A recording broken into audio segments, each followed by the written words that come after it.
अक्सर जब हम अपनी जेब से कोई नोट निकालते हैं तो उस पर एक चेहरा देखते हैं, पर क्या कभी सोचा है कि वो चेहरा वहां क्यों है?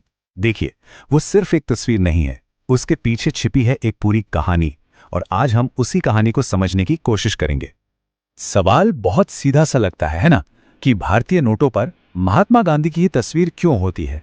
पर इसका जवाब असल में भारत की पहचान और उसके मूल्यों की कई गहरी परतों को खोलता है। सोचिए जरा, इतने सारे स्वतंत्रता सेनानी, इतनी महान हस्तियां, तो फिर गांधी जी ही क्यों? अब देखिए, ये चेहरा हमारी रोजमर्रा की जिंदगी का इतना बड़ा हिस्सा है कि हम इस पर ध्यान भी नहीं देते। पर एक दिलचस्प बात यह है कि ये चेहरा हमेशा से हमारे नोटों पर नहीं था। नहीं, इसकी कहानी की शुरुआत कहीं और से होती है। तो चलिए थोड़ा सा पीछे चलते हैं, उस वक्त में जब भारतीय नोटों की पहचान कुछ और हुआ करती थी। गांधी जी की तस्वीर से पहले हमारे नोटों पर अशोक का सिंह स्तंभ हुआ करता था। ये सिर्फ एक डिजाइन नहीं था, बल्कि ये भारत की प्राचीन संप्रभुता और शक्ति का एक बहुत बड़ा प्रतीक था। और फिर आया साल 1969। ये एक ऐसा साल था जिसने भारतीय करेंसी के इतिहास में, कह सकते हैं, एक नया अध्याय लिख दिया। लेकिन एक मिनट, ये कोई परमानेंट बदलाव नहीं था। असल में ये गांधी जी की 100वीं जयंती के मौके पर उन्हें श्रद्धांजलि देने के लिए एक स्पेशल कमेमोरेटिव नोट था। असली कहानी तो इसके बाद शुरू होती है। तो अब थोड़ा आगे बढ़ते हैं, सीधा साल 1996 में। ये वो साल था जब भारतीय नोटों को आखिरकार अपना एक स्थायी चेहरा मिलने वाला था। तो ये टाइमलाइन देखिए, इससे पूरी कहानी एक बार में साफ हो जाती है। पहले अशोक स्तंभ, फिर 1969 में वो खास कमेमोरेटिव नोट, और फिर 1996 में स्थायी महात्मा गांधी सीरीज की शुरुआत। ये पूरा सफर था। तो समझने वाली बात यह है कि ये सिर्फ एक तस्वीर का बदलना नहीं था। नहीं, ये एक प्रतीक का बदलाव था। हम एक प्राचीन साम्राज्य के चिन्ह से हटकर एक आधुनिक राष्ट्र के निर्माता के चेहरे की तरफ बढ़ रहे थे। और बस उसी वक्त से ये तय हो गया। तब से लेकर आज तक, चाहे 10 का नोट हो, 100 का हो या 500 का, गांधी जी का वही जाना पहचाना चेहरा हम सबके साथ है। अच्छा, तो अब तक हमने ये समझ लिया कि गांधी जी की तस्वीर नोटों पर कब और कैसे आई।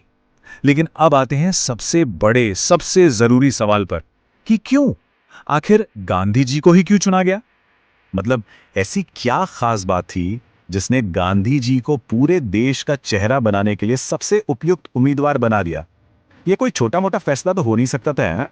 इसका जवाब इस बात में छिपा है कि गांधी जी किसी एक क्षेत्र, किसी एक धर्म या किसी एक भाषा के नेता नहीं थे। वो पूरे भारत के थे। वो हमारे स्वतंत्रता संग्राम का चेहरा थे।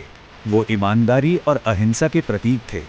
मतलब वो उन सभी मूल्यों को दर्शाते थे जिन पर आधुनिक भारत की नींव रखी गई। तो ये फैसला सिर्फ किसी एक व्यक्ति को सम्मान देने के बारे में नहीं था। इसके पीछे एक बहुत गहरी सोच थी। सोच ये थी कि देश के सबसे बड़े आदर्शों को एक ऐसी चीज का हिस्सा बना दिया जाए जिसे हर भारतीय रोज अपनी जेब में रखता है, छूता है, महसूस करता है।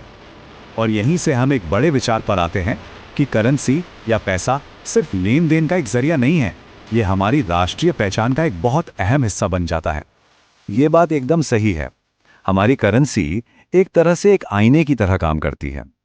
ये दुनिया को बताती है कि एक देश के तौर पर हम कौन हैं और हमारे मूल्य क्या हैं, हम किन आदर्शों में विश्वास रखते हैं। जरा सोच कर देखिए, अगली बार जब भी कोई नोट एक हाथ से दूसरे हाथ में जाएगा, तो वो सिर्फ एक सौदा नहीं होगा। अनजाने में ही सही, उस लेन देन के साथ देश का इतिहास और उसके फाउंडिंग प्रिंसिपल्स भी आगे बढ़ रहे होते हैं।